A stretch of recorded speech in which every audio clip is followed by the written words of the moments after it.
Hi everyone, I hope you're doing well.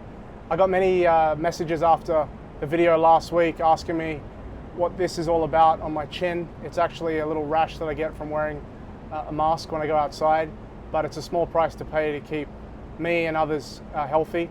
And I would encourage you all to wear some sort of facial covering until we can get all healthy and get this pandemic over with. Thanks for your concern.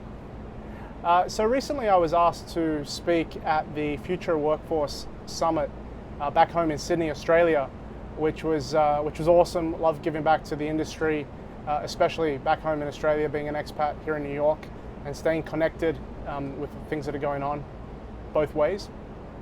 Who would have thought that if you would have just 3 or 4 months ago been talking about the future of work, as it were, with many companies almost at 95 or 99% capacity working remotely, video conferencing, Zoom and Teams and things like that being ubiquitous, you probably would have thought that was years away, and yet it was just a couple of months away given what we've lived through.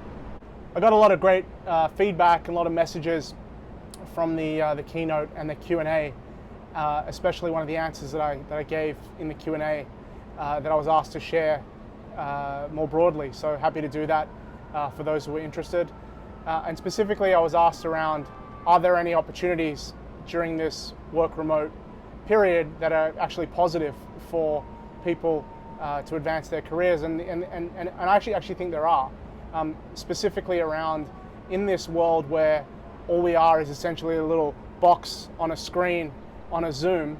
It definitely levels the playing field and cuts out some of the hierarchy and bureaucracy and also biases that folks have in a boardroom and in a corporate environment. It levels the playing field when all we are, regardless of your title or rank or seniority, is a little box on a screen that's talking. And I think when the playing field is leveled in that way, it actually creates a fantastic opportunity for you to speak up, to speak out, to let the best idea win, and in some ways reinvent yourself in this new virtual environment where I've seen oftentimes the best idea is winning. So why sit back quietly and watch the world go by when you can actually be the change and lead in that change in your workplace?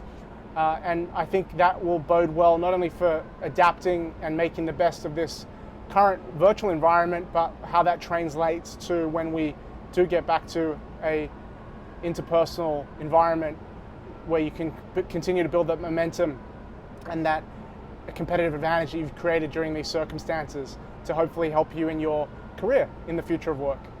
So that's another episode of Be the Change in 60 Seconds. Where will I see you next week?